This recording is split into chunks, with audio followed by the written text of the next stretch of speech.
Watchers in the Fourth Dimension. I've deliberately sabotaged this apparatus. Really? What make? No idea. It's got 4 wheels and it goes.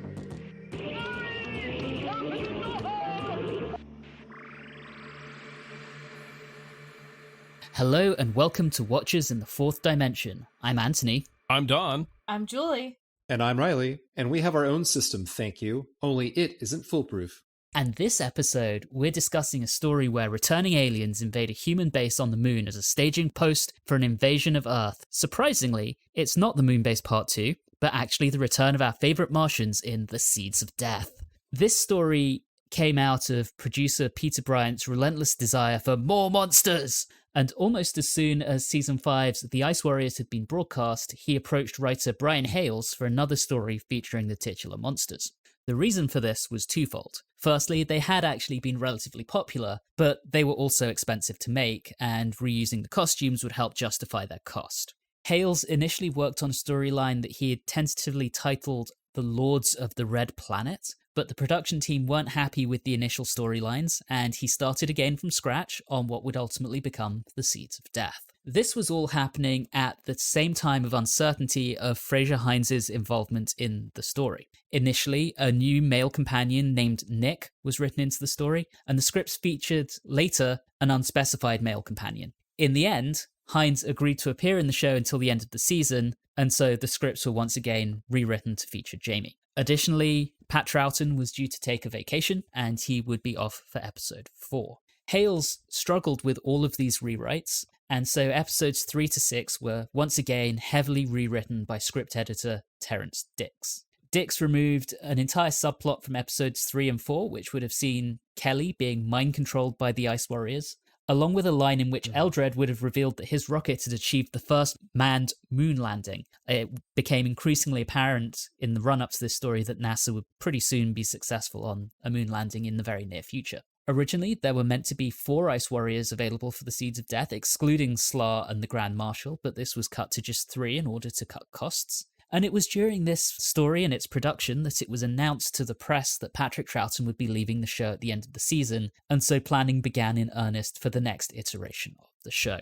But, back to the Seeds of Death, we have a few returning faces behind the scenes. In the director's seat, we once again have Michael Ferguson, who we last saw directing Season 3's The War Machines. Providing incidental music, Dudley Simpson once again returns. And as costumer, Bobby Bartlett gives her penultimate bow, but we won't see her again for another couple of years. One new face behind the scenes is designer Paul Allen, who we will see on the show a couple more times, and he's also known for work on Out of the Unknown, Survivors, Blake 7, and another show that absolutely bloody everyone at the time worked on.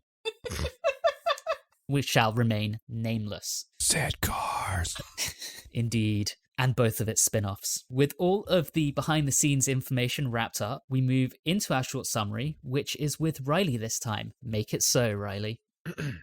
It's the future, and from New York to London to Beijing, the kids are going crazy for TMAT. But what is it, and could it kill your children? It can, because the Ice Warriors, an alien race cursed with having to speak while wearing braces, have taken over the TMAT moonbase with the intent to play a practical joke on all the world's major cities by sending them balloons filled with foam that inflate and then explode upon arrival. Luckily, the Doctor and crew head to the moon via rocket to stop them, as they slowly take over the moonbase by offing the Ice Warriors one by one by leading them into a makeshift microwave. Several old white men with briefcases and ill-fitting fetish gear back on Earth wonder loudly about what is going on. Cleverly, the Ice Warriors preemptively destroy the weather controls for the Earth because rain, that's right, water, 71% of the surface of the Earth, is the only thing that can stop the foam. But once again, the Doctor and crew step in and get the rain to fall. Well, that's great, but what about that large Ice Warrior invasion force that is on the way? Well, the Doctor and Miss Kelly have tricked them by changing the homing beacon for their fleet with one that would direct them into the sun, causing them all to die in horrific pain and anguish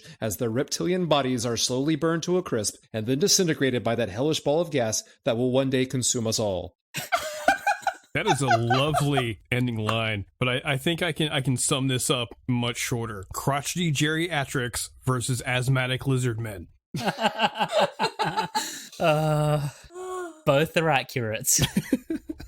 All right, episode 1. We start with that wonderful musical cue during the title card that called back wonderfully to the Ice Warriors, the original story. I really liked that. I thought that was a nice touch. I'm gonna go out and say right now at the very beginning that this was much better than the original Ice Warriors. Now we can move on. I'm with you on that. Absolutely agree. Absolutely agree. I'm not sure about the music. It alternated between, hey, that's really good, and oh my god, please stop. That is on par with the original Ice Warriors. Yes, the original music, as I can tell, is the Saturday Night Live skit about Blue Oyster Cult, but instead of cowbell, it's timpani drum. And I believe the musical cue is actually labeled, I fell on the synthesizer. I like that beginning. It makes it a little interesting. And again, since it's just an opening shot, nothing's going on, it fits well enough. One thing I do have to say is I'm really sick and tired of really obnoxious robotic voices. Oh, but his voice is so good, though. He sounds always slightly just pissed off at everyone or disappointed at all times. When I have a speaking computer, that's how I want it to sound. Just disappointed in me. Disappointed, and it won't stop between sentences. Anyway, so we find ourselves on a base in the future. It would be a shame if it were to come under siege. See, they try to trick you later on by having some shots outside the base, but we've been here before many times. Yes, we have. We know what you're doing. We see your foam machine. You're not fooling us, BBC. At least there were other sets, and there were other places. There was Earth. Earth was a totally different scene than the base that was under siege. I think it was a little bit better than our base under siege season of season 5, but... That's true. Well, they changed the formula a little bit. It is a base under siege, but is immediately then that siege is over because it's taken over, and then it's more of a base under rescue Yeah. story. And there's actually no bad boss this time. He's just kind of crotchety. Radner, was that his name? Because at first I thought, I actually wrote something like, oh god, it's another one of those, but he's just moderately annoying, so it's all right. Yeah. And of course we get Miss Kelly, who I love. I love She's her. such a badass, no-nonsense woman. Yes, please. I also said no nonsense. And she is rocking those Romulan bangs, let me tell you.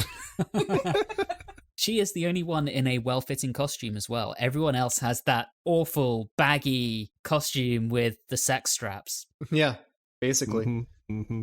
I miss Martin Bohr's sleek costume design. Right? Yeah, but he lost his mind at some point. I mean, we saw He that. did. That is accurate. He did so well, and then all of a sudden he just went off the deep end, and I was very sad. The Dominators drove him to despair, obviously. It would drive anyone to despair. But there were some really interesting shots in the serial overall and in this first episode. One thing that did confuse me, almost retroactively, knowing who the monster of the week was when they were doing the first-person POV, but it was from a standard eye line. So I'm like, are they short now? What happened? Because it should be from up above. What I liked about that was if you'd seen the previous serial, even without actually seeing them until the cliffhanger, you knew who they were. It had that familiar gun effect. You heard their voices. All the clues were there. Yeah, it probably would have taken me a little bit more time if you hadn't have spoiled it, but you're right. Sorry. You ruin everything, Anthony. I know. I'm terrible. I did like those shots. I also thought the model work was really good. Yes. Yes. Much better than some other serials, which will remain nameless. Especially recently. Yes. I really liked that. I liked the set designs overall in general. I liked that the base had space. It wasn't just one room. They kind of created a larger place than expected. They made it maze-like, which was nice because we actually got to see some more of like the corridors and them trying to get from one place to the other. So that was good. And when we get into the Space Museum... Again? Another Space Museum, which was wonderful. My favorite part was the fact that Zoe pressed the button and not Jamie. It was her turn. I do want to call out, it is 8 minutes in before we get the TARDIS crew showing up. I have that same note right next to yet another museum, ? I did have a slightly morbid note in that they call Yuri Gagarin the first Earthman in space. Technically, in Doctor Who, he's not. That would be Katerina, who was literally in space. Oh, my God. Anthony. Sorry. That was pretty dark. Yep. But then we get our nice backstory PowerPoint, which is always good. And the people on the base are apparently being threatened by Jack Palance. But the best part of that behind the scenes was, as Reilly kind of pointed out, was the whole Jamie was like, that T-Mac can't be foolproof. We have the TARDIS. Look how foolproof that is. And he's right. Because Jamie is usually right. They just don't listen to him. We did get a shut up Jamie right here, though. I've been counting. Thank you. So let's talk about what's going on the moon. We have one person meet his death by defying the Ice Warriors, and then you have Fuchsia breaking down, sobbing, and saying, I want to live. I love that line reading. I thought that was so wonderfully wimpy and pathetic. It was really good. Yeah. I really enjoyed his character. His character was wonderful, and I enjoyed it so much I didn't care if there was an arc that had him redeem himself at all. I didn't care because I just thought, like, this is just a really well done character that is well written, well performed. He was a really realistic character.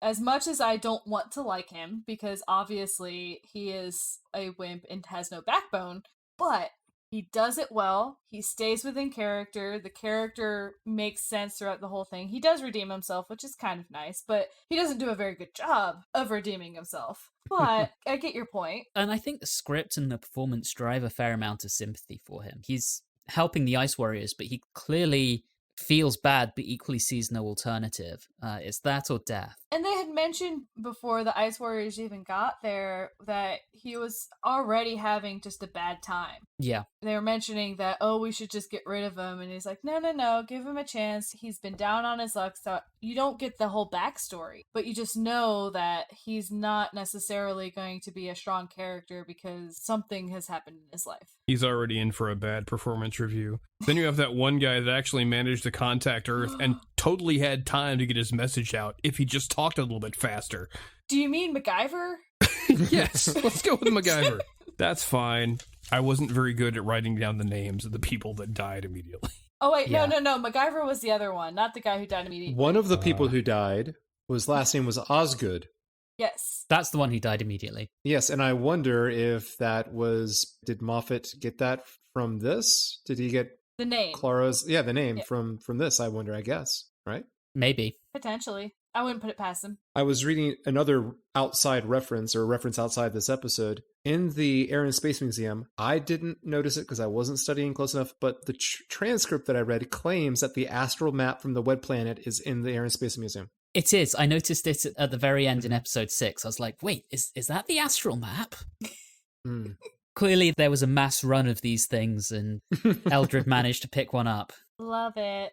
I do love Eldred's hostility to the TARDIS crew, which they seems to be getting past until Radner shows up, and then he's like, oh, you're clearly in cahoots with this guy. Oh man, but right before that happened, I think when they were in the other place, the shot of him like from afar and he's just standing there like all majestic, I was like, that is a great shot. I think that there were a lot of really well done scenes and shots done in this serial. Mm-hmm. Yeah.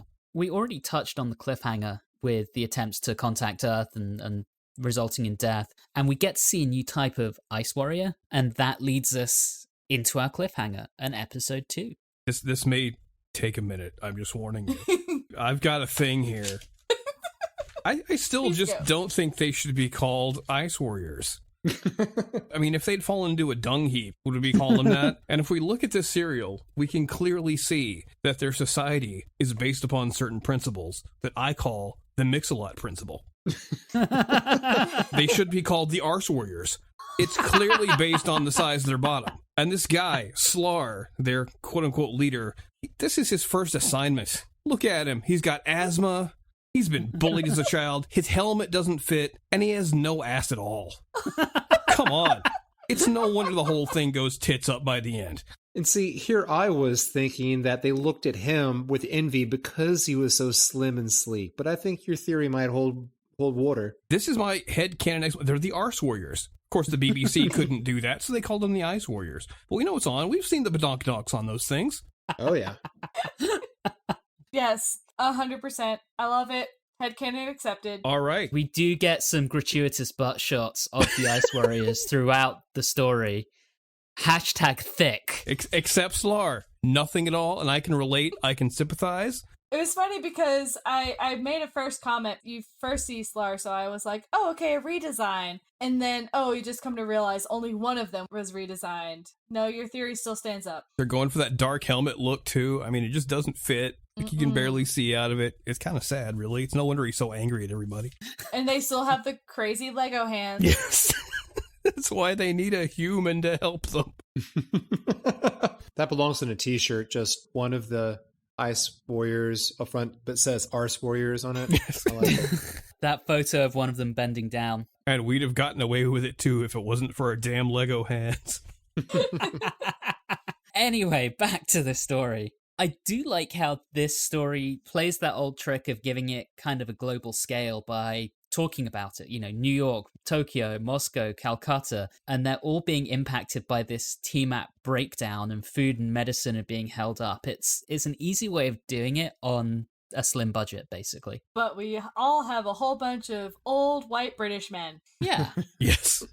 Obviously, sometime between now and this story, we reestablish the Empire and rule the world again. Duh. Not for long, considering their attitude towards backups and redundancy. We've all gone to this new system. We have no rockets anymore. Also, it just happened, but only one person knows how it works. It's fine. That is not good business continuity planning. It was one of the worst things. Yeah, the reliance on one thing is just so bad. Now we get really the shots of MacGyver figuring things out, which was wonderful. I'm sorry, I don't even want to know his real name. But when he's hiding in that one room, how in the world did the Ice Warrior miss him?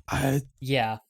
That's a continual problem. Yes. That's a continual problem throughout the serial, is that even when they cram another 3 people in there with him, the Ice Warriors still can't see him. And it's just, that's not a good set. It's just, and it's tough because the director has done so many good jobs of creating action when there's such limited space, but he just couldn't overcome that set. That was just too tough. Yeah. If you were an arse warrior, being a warrior is part of that, and you would think that maybe they would have designed helmets that don't restrict the field of vision so severely. It is true. They probably don't have very good peripheral vision, but still, it's just... That's a pretty big design fault. Absolutely. Mm-hmm. The TARDIS crew is trying to figure out, okay, we're going to go up into space in a rocket. Maybe Kelly should go instead of Jamie. And Jamie's like, I'm perfectly capable of going. Yeah, let's take the 18th century Scotsman instead of the one person who knows how to fix TMAP. Seems sensible. Like, I love Jamie. You know I love Jamie, but that doesn't seem like the smart move. It only would have worked if they had given him something to do. Yes. Mm-hmm. Or given Frasier a week's vacation. Given him something to do. I think they handled it fairly well. There were enough episodes to kind of stretch it out a little bit and make it work. A little bit of stretching. Speaking of stretching and padding, I thought the space, or the prep for launch of the rocket, a lot of that feels like padding, but I was sitting there thinking about it and kind of thought about, okay, context of the time, this was 1969, we're right in the middle of the space race, people are watching launches on the news and so on all the time. Like, this is so much in the context of what was going on at the time. I think that part was fine. It was just the arguments of Radner and Eldred back and forth about Eldred not wanting them to use his rocket, mainly because he was being petty, which was kind of fun in its own way, but still, we could have cut this a little bit earlier and not lost anything. The whole liftoff sequence was actually, I really enjoyed that. Mm-hmm. First, we see a QR code. Yes. Throwing that out there. And then the look on Jamie's face during liftoff is priceless. It's so wonderful. I love him so much. We know. I really enjoyed it. And of course, the moment that they take off and they get to a certain point, everything goes wrong. Yep. As long as our communications stay up, we'll be fine. We also have Phipps, or as Julie calls him, MacGyver, trying to build his radio, and an Ice Warrior coming in on him again, and this time he sees him, because that makes sense. But he had a booby trap. He did. I was impressed. That just disintegrated the Ice Warrior as well. I mean, he's just gone. This guy, it's like, all right, what do I have in this little shop back here? Oh, I can get these, and I can these, and maybe this will work. I don't think he meant to disintegrate the creature, but okay. Completely disintegrate.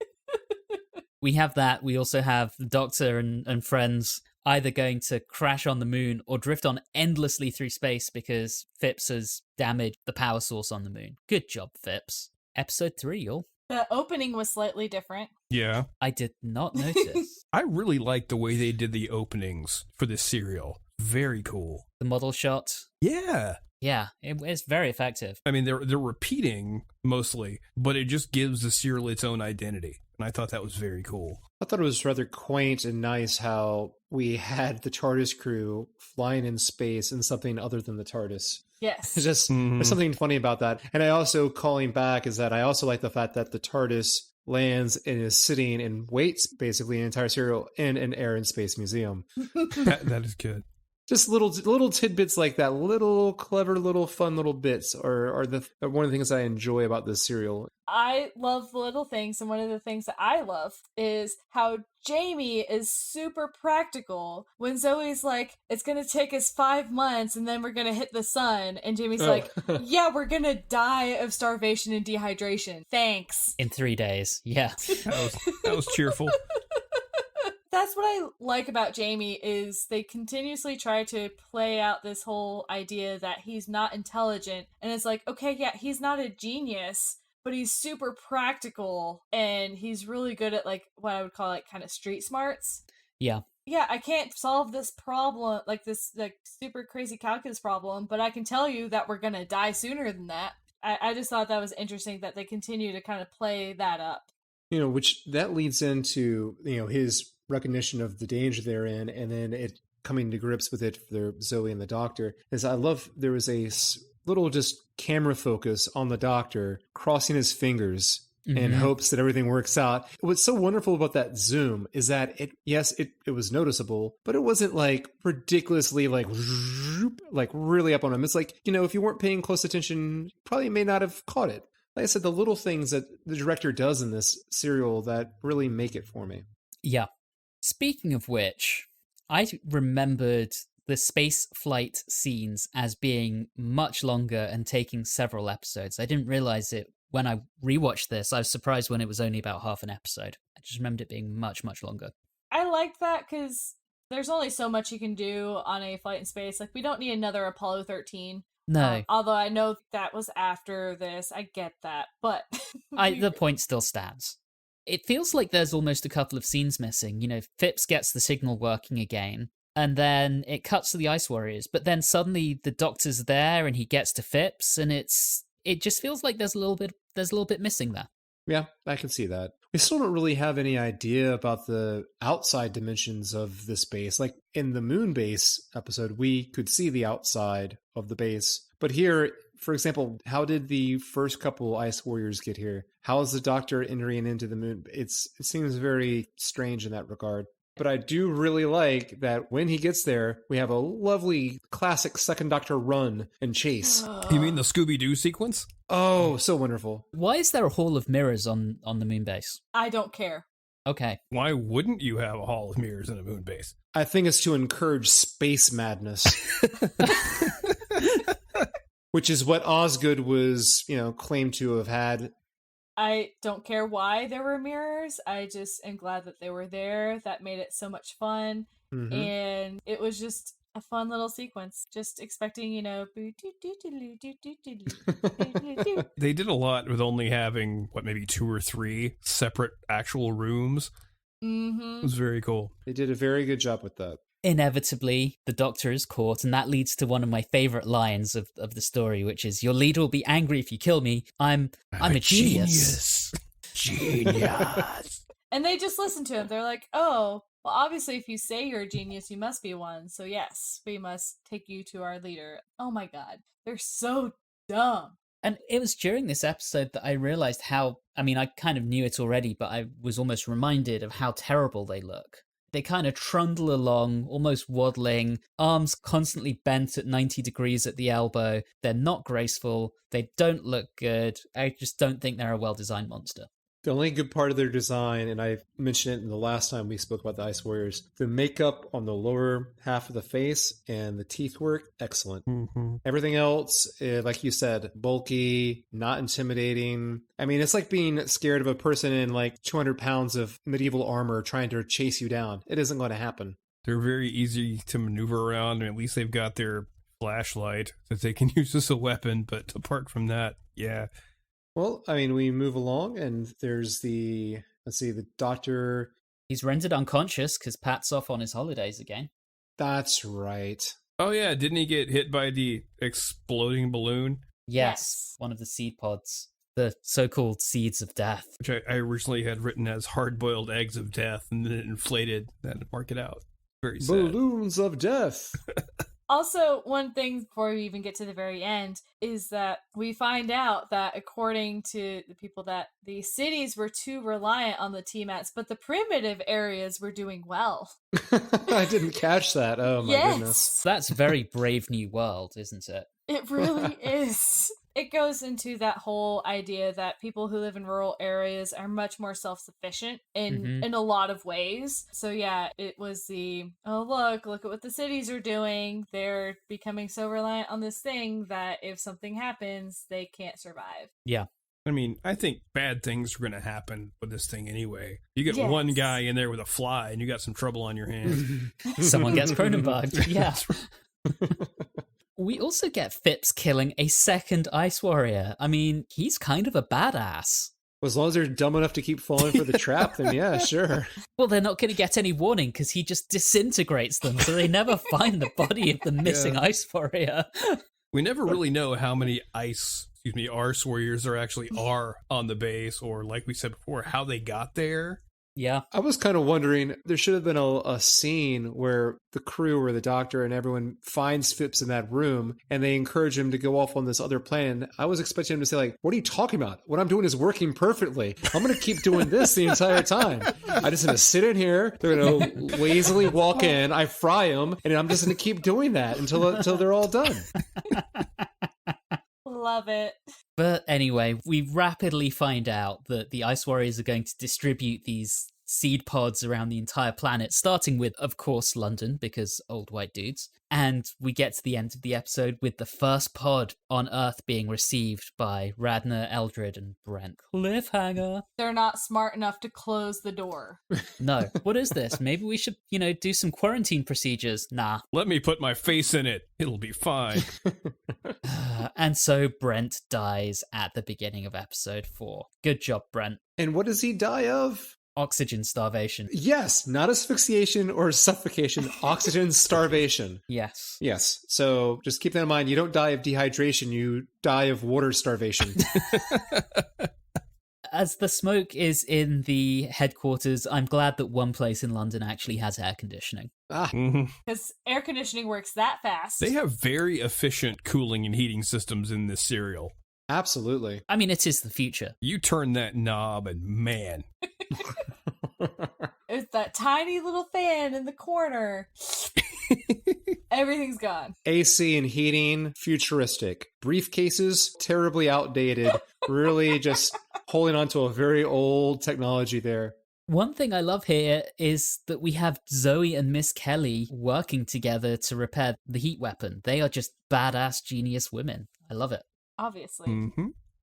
They could have used more scenes together. Yes, 100%. But that's what I've been saying about Zoe for a while. I've always thought that I like to see her with other female characters more often. And it should be that way because she has like all the male scenes that she can have with the Doctor and Jamie. So that would just make more sense. What I love about Zoe, though, is they keep her smart. Yes. This is her 6th story, and she's done something smart. She's had the brains the entire time. They haven't just reduced her to generic screaming female companion. Like they did with Victoria, because Victoria started off strong. Yeah. Considering a Victorian girl, she can't be that strong, and then she did. And I was surprised, but then she devolved into screaming. They turned her into a peril monkey. Yeah.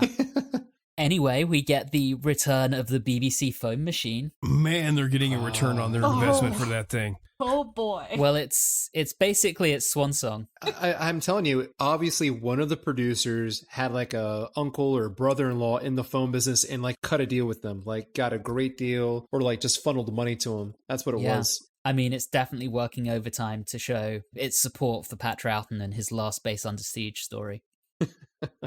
We also have Slar ordering Fusham to put the Doctor in the T-Mat and send him into space. That's really unnecessarily brutal, because if they wanted to kill him, they could just kill him with their guns. So I think what they're doing here is basically torturing Fusham. Yes. Mm-hmm. Which, it's kind of funny because he didn't need that much of a persuasion, I don't think. No, just don't kill me. Yeah. It's a little unnecessarily brutal. And maybe it's supposed to try to provide a little bit more character to the Ice Warriors. I mean, they need to have something more to them than just waddling, hissing, and trying to conquer things. They need to like have a little bit more style about them. And if their style is utter brutality, that would make them interesting, you know?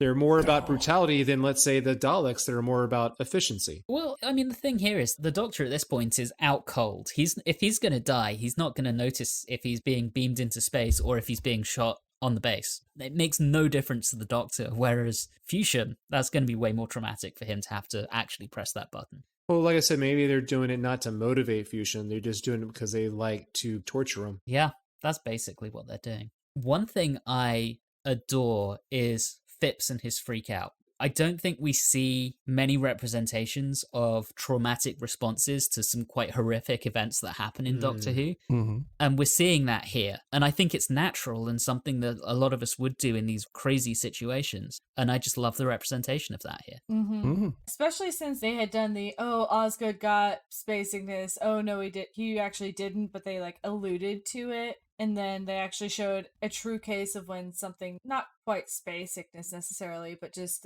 some other sort of traumatic stress and things like that. I did like that. Yeah. Then the other thing I wanted to mention is there's a great story. So we get an Ice Warrior on Earth, just generally causing havoc, kills a bunch of people off screen, which is almost as effective as the rescue story in The Invasion. And he won the lottery and went driving around the country. But while the Ice Warrior is actually out and about, causing havoc amongst the foam, there's a great story from filming where the actor playing the Ice Warrior in full makeup was out on Barnes Common where they were filming this, in between shots, leant up against a tree smoking a cigarette. And a driver on the road close by was so shocked to see this that he veered off the road and crashed into a tree. The driver was fine, but I think that's a pretty funny story. That person should never come to Atlanta during Dragon Con. That's all I'm saying. But that's the idea. How about this? Brit Track, Dragon Con, listen to us. Need a Doctor Who party? The Ice Warriors foam party. Just, being a lot of foam, everyone dressed like Ice Warriors or classic Doctor Who characters. Let's get this done. Yes. Nice. I dig it. I mean, how many Jamies are we going to get? So many people already own kilts. It's going to be fantastic. There you go. You could just add some seaweed and make a good cheap costume too. Still goes with the foam. Yes, it does. A strict restriction at the door. No one is allowed in unless they're from an episode with foam from classic Doctor Who. We'll have 10 attendees. Also, no dodos. Nope. We also learn, and just to very briefly touch upon it, it's all the northern cities that are getting these seeds, and hey, they figured out that they're all in winter. Oh boy. But what's their end game? Are they just going to take over the northern hemisphere? Or are they just going to leave the southern hemisphere to do whatever it wants? They're going to do I think snowbirds. They're going to just kind of go back and forth between each hemisphere. I thought that was the whole point of the seed pods, it was basically kind of like terraforming. Yeah. That's what I thought. It was still all in the northern hemisphere. Yeah. Well, I think they're starting with the Northern Hemisphere because the Ice Warriors can beam in and be comfortable there and oversee what's happening. And by the time they start sending the seed pods to the Southern Hemisphere, it's just going to be too late. Right. They'll already have half of the globe, and then they can just, Which brings up a point, and I know we've discussed this before, but the Ice Warriors, reptilian, but okay with cold, not okay with hot. So they're not cold-blooded. They're Martian reptiles. I mean... This just goes to my point about the name not being correct. Yeah. And I still would really love to see them try to take over Australia. I really want to see that. G'day, Cobber. Everything wants to kill you in Australia. So, like, even if they're trying to, like, make it cold, well, let's see you get past the spiders and the alligators and the snakes and everything else that wants to kill you. I'd like to see an Ice Warrior fight a kangaroo. Butts for days. We do end the episode with Zoe trying to get into the control room and change the temperature to make it too hot for the Ice Warriors. Wasn't episode 4 where we had our little bit of sexist Jamie? When he wants to charge in and rescue No, Fitz not and even Zoe? that. When him and Zoe are in the tunnels together, and he's like, women. Did no one else notice that? Oh, when they were discussing who should be going through the grate, and Zoe volunteers, and Miss Kelly says it's the logical thing to do. No, they're actually in the tunnels. Well, Jamie doesn't go in the tunnel with Zoe. No, Don's right. Well, I don't know if it's in the tunnel, but Don is right. There's a scene where Jamie's like, now which way? Zoe says, I don't know, I'm lost. And then Jamie says, I thought you knew the way. Zoe says, so did I, let's try this way. Jamie goes and just says, women. That was earlier. I must have missed that somehow. Yeah, he did do that. It's the 60s, man. He's from 1700s Scotland. Yeah, don't let his monkey's haircut fool you. Nobody's perfect. Hey, Mickey Dolenz was wonderful, all right? Let the record show I am not criticizing the monkeys or their hair. Episode 5? Episode 5. So actually, one thing that it did take me a second is I didn't quite 100% realize that Phipps was dead, my beloved MacGyver, because they showed that shot where the Ice Warriors typically kill people, but it didn't do a very good job of showing who was at the end of it. Right. So I was like, is it Phipps? Is it Zoe? I don't understand. Was there no one there? It took me a little bit to actually figure that out. Like Reilly said, if he had just stuck to his original plan and stayed in that room, he could have handled the entire invading force himself.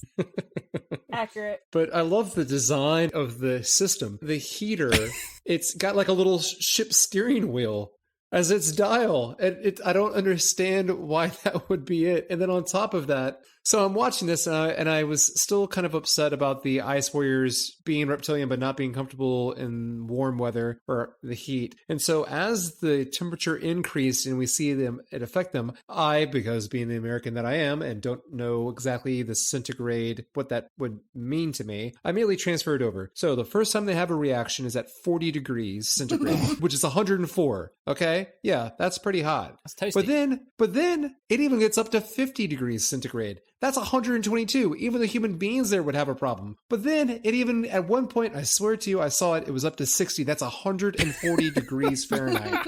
How the hell are the human beings even walking around at that point? Yeah. And don't say it's a dry heat.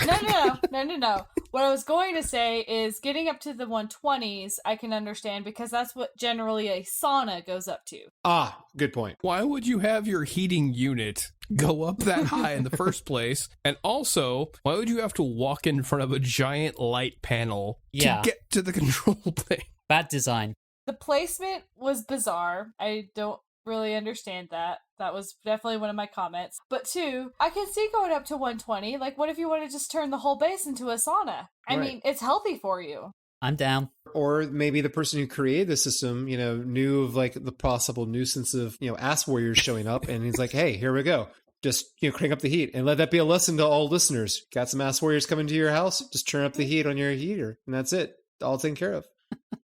We do get one semblance of a horrible boss. Oh, Radner's boss? Sir James. He's really just your stereotypical terrible boss. He doesn't yell and scream necessarily, but he just doesn't listen. He's very terse. And you try to explain things to him, and then he doesn't let you finish explaining. And then he's like, but this is what it is. And I'm like, well, no, you're not listening to what I'm saying. And he's like, but this. And you're just like, well, okay, fine. Don't listen to me. Like, the reason you still don't understand is because you haven't bothered to listen to what I'm explaining to you.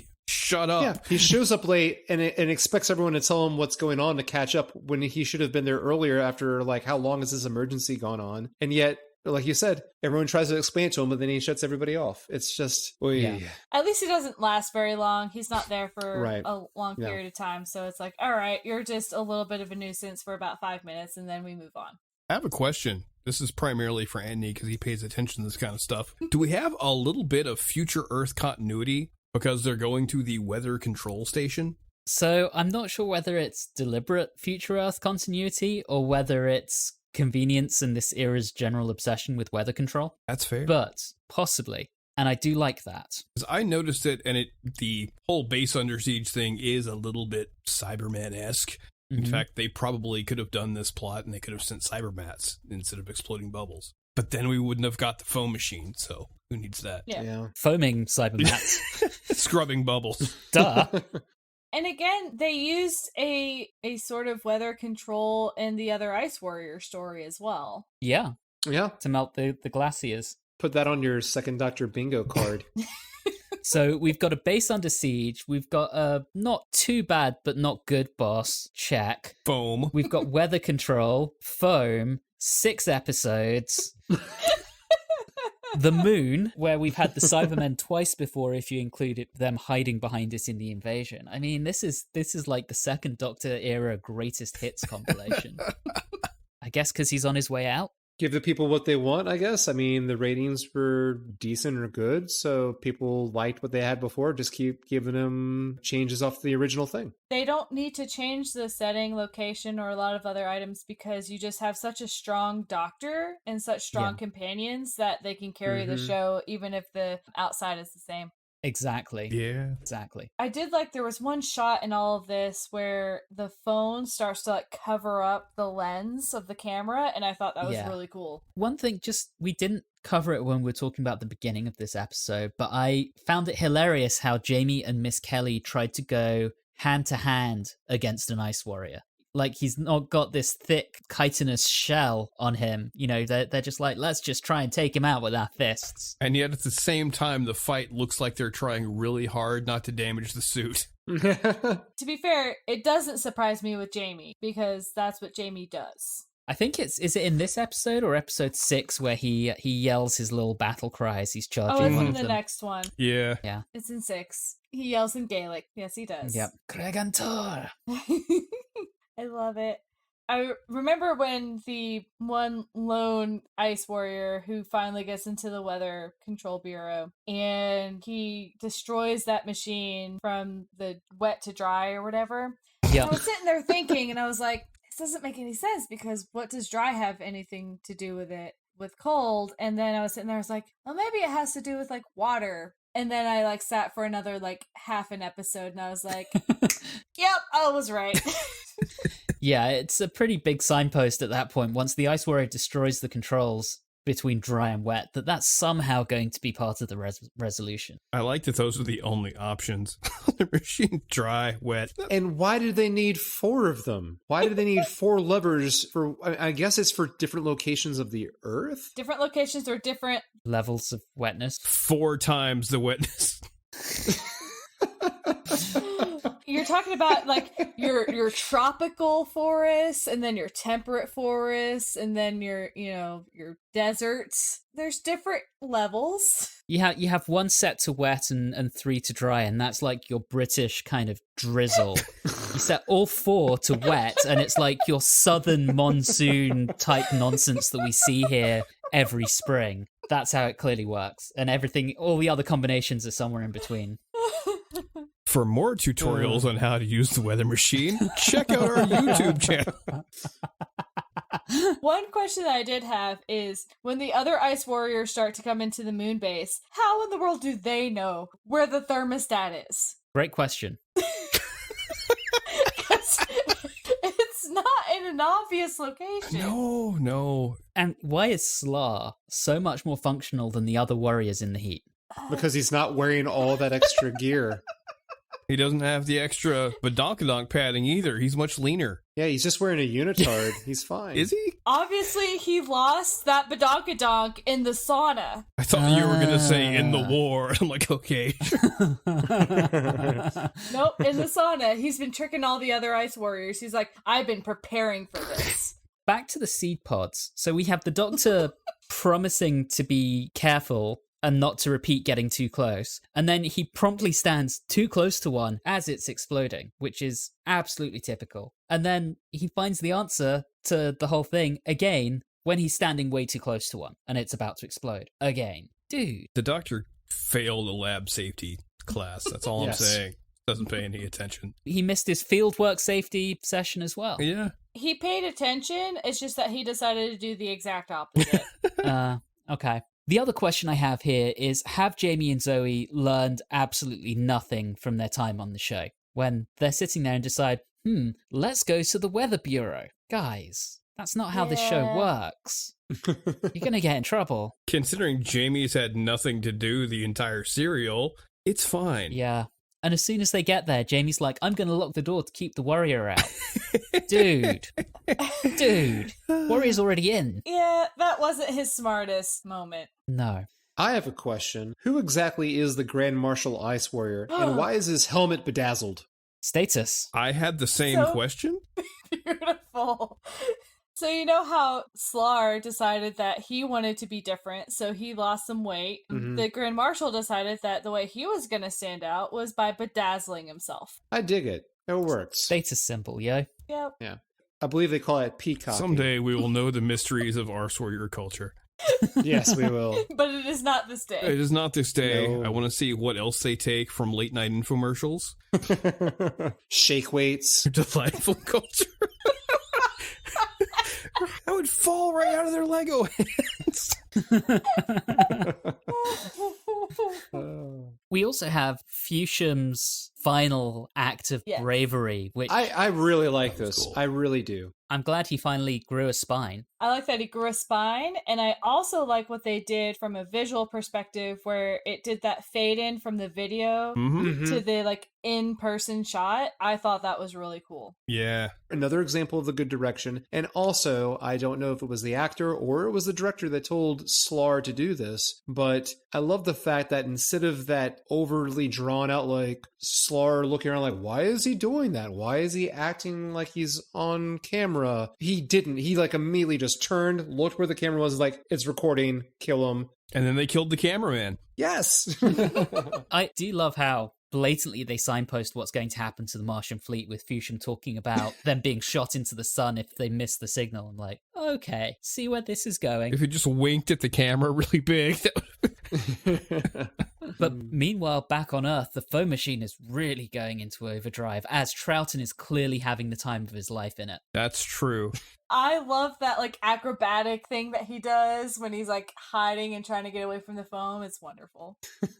He has such a flair for physical comedy. Oh. And it's kind of a shame that we don't see it more often, but I guess they can't do that too much. It's a sci-fi show, it's not a comedy show. But man, could he really do some stuff. It's almost Chaplin-esque. Because it's a lot of physical comedy. That Buster Keaton, that kind of vibe. Yeah. Exactly. All right, episode 6. With the foam continuing to rise in what is clearly a hell of a farewell for that machine. Maybe they broke the machine in this story. And in this scene, you can actually see Wendy Padbury break. When Troughton comes through the door covered in foam, you can see her start to laugh. I gotta go back and look at that. To be fair, Zoe would make fun of the doctor anyway, so It works. Jamie causes the distraction so that Zoe can let the doctor in, because that's what Jamie does. And he does such a better job of hiding than the other guy who had been in the Weather Bureau earlier and had died. Yeah. Jamie's like, oh yeah, I totally got this. Jump the corners. I need to be around the corners before it shoots at me. And I'm like, yeah, there you go. They use Jamie's agility versus the lumbering ice warrior. I mean, they are badly designed monsters, and I'm not going to stop saying that. And of course, we get the Doctor building another solar energy weapon. Yeah. Portable now. He got the idea from MacGyver. Yeah. Mm-hmm. Question on this. We very, very shortly see the Doctor just killing the Ice Warrior himself. That seems a little out of character to me. Little bit. It's a hit or miss every once in a while. I think it's because it's so direct. Because there are often times when the Doctor ends up killing other people, but it's never been a one-on-one confrontation. It's always been as a, oops, this one action that I took accidentally killed all these others. Yeah, and in like how doctors usually, in the regeneration cycle take on a little bit of the, still have a lingering characteristic of the previous one. He still retains the first Doctor's bloodlust for smashing someone's head in with a rock. So he just really wants to like get his hands in there and really do something. Yeah. And I tend to give a little bit of more leeway when there's this confrontation where it's either you shoot or he shoots, which is where we're at right now, versus when, it's this like overarching invading force and he's simply stopping the entire force. Like there seems to be like a difference there, because one is a much more immediate, I'm about to die, I need to do something. Yeah, but he does eventually T-Mat to the moon to go off and kill the surviving Ice Warriors himself. I mean, that's brutal. He could have let someone else do that. He really just went to go and mess with the beacon. Yeah. Yeah. Mm-hmm. Yeah, he wasn't going up there to go all John McClane and kill them all. But that's what he does. Yeah. He's just casually gunning them down. To be fair, Slar was killed by his own henchmen. Accidentally, but still. Yep. And I love how Jamie is like, I can't let the Doctor be by himself. I need to go help. That was a great moment there for him. Like Don said, he was a bit sidelined for this serial. We got enough of him, but just enough, but we could have dealt with a lot more of him. But that was a really great moment for him. And that was just really nice to see him like, no, I need to get up there. Now that shows that bond between the two of them. Yeah. So I did want to touch on back at weather control before the Doctor beams up to the moon, the fact that he gets to mess around with wiring again as he's trying to fix the controls, which I think is just so classic Troughton. I love that. Oh, it's so cute when he's just like covered in wires and he's like, if I do these, nope, that doesn't work. What about these? I'm just like, that's adorable. Anyway, I realize I'm jumping all over the place, but back to the resolution. Back to episode 1. There was this bit I really liked. Sorry. I do like the fake out that they keep the noise of the beacon going when it's actually already been deactivated and the Martian fleet is heading into the sun and the Grand Marshal blames Slar. And the Doctor is just so proud of himself. Oh, you had that great with my last breath I curse Zoidberg moment coming from Yes. It's a very kind of vengeant Doctor, the one who casually microwaves Ice Warriors and sends the entire fleet into the sun. It's the kind of thing you might expect more the 10th Doctor in his most extreme moments to do. It seems a little brutal for the 2nd Doctor. But remember, depending on their stores, they may starve to death before they go into the sun. That's true. Which is, of course, so much better death and instantaneously just burning so up. much more humane. We've defeated the Ice Warriors, T-Mat is functional again, weather control is functional, medicine and food is getting everywhere, Eldred's going to get his space program, and our heroes conveniently sneak off, and, ooh, is that the astral map? That's when I noticed it. Yeah. You gotta love the old slip away. The old slip away without saying goodbye. I don't know why it works. It should be the default unless we have like a really strong like character relationship with someone from the episode. But for something like this, just do the old slip away, on to other adventures. Are we not going to mention that the humans have learned nothing? Yeah, we don't need to mention that because guess what? Humans never learn. So That's true. That's true. But with the Doctor running off, unless they're going to be introducing a new companion, I agree. Slip off, just go away. Well, I actually want to give a shout out for Commander Radner. I actually really liked him as a character. Thought he was well played by Ronald Lee Hunt, but that's the last I'm going to say on that. He'll be back in Doctor Who. The actor, not the character, sadly. All right. Shall we rate this bad boy? Yes. Oh, yes. All right, Don, we start with you this time. Oh my God, I'm not. I've taken the Julie role of not being ready. You're welcome. This does have the hallmarks of kind of a greatest hits type episode, depending on how you feel about the preceding season 5. It's a base under siege that tries to hide really hard that it's a base under siege. The Arse Warriors are kind of silly. They don't quite work, but that's part of the fun. A little bit of padding, especially where we essentially have 2 episodes of old men arguing whether or not one can have the other's rocket. Probably could have been cut down, been much sleeker at 4 episodes. And sometimes the music was just annoyingly bad, and sometimes it was really good. The acting was good. The direction was really good. They did a lot of interesting things in camera. I actually liked the annoying computer voice because it was different. You could understand what it was saying. So it's not the best, but it's pretty solid. So I'm going to give it 7 asthma inhalers out of 10. Ooh. All right, Julie, you're next. I think I liked a few more things than Dawn did, so I actually enjoyed this. It is a much better showing of the Ice Warriors than the first serial of them was. The music, yes, was a little bizarre at times, but the direction was really good, and we had such a good character with MacGyver. Yes, I will continue to call Phipps MacGyver. And I just really enjoyed it. I just had a lot of fun. But it does have its downsides. But I'm going to give it 7.5 MacGyvers out of 10. Wow. All right, Reilly. I don't know why I feel so positive about this serial. It reuses an old villain for no purpose. Like Don said, it's another a base taken over story, base under siege, whatever. And there's more phone.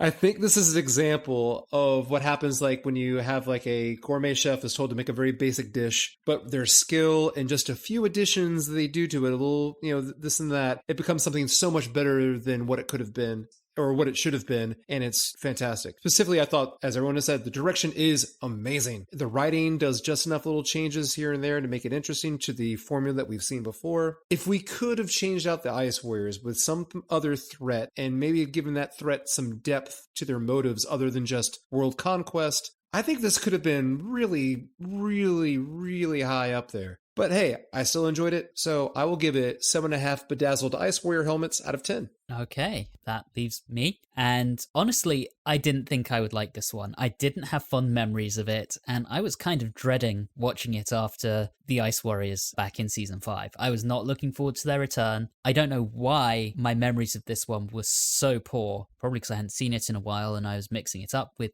the Ice Warriors. But I really enjoyed this as well. I mean, you've all touched on the fact that this is fundamentally greatest hits of the Troughton era. I do love the massive use of the foam machine. And it's a lot of fun. A lot of great characters. They flesh out the Ice Warriors a little and give them a hierarchy. The music's good. The direction's great. Yeah, so I'm going to give this 7 T-Mats out of 10, which gives us a story average of 7.25, which is our third highest of the season. So good job, y'all. And that brings us to the end of the episode. We will be back next time when we will encounter some pirates in space in a story called The Space Pirates. No massive spoilers there then. But for now, thank you very much for listening and have a good one.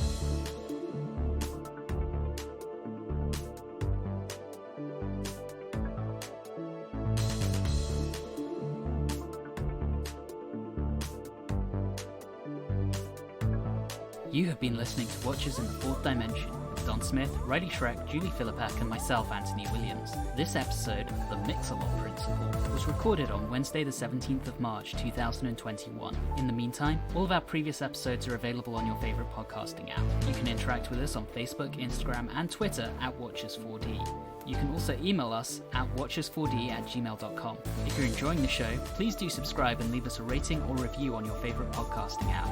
All 3 of those things really do help the show. And always remember, if you decide to invade a planet where 70% of the surface is made of water, it's probably best that your main invasion mechanism isn't vulnerable to water.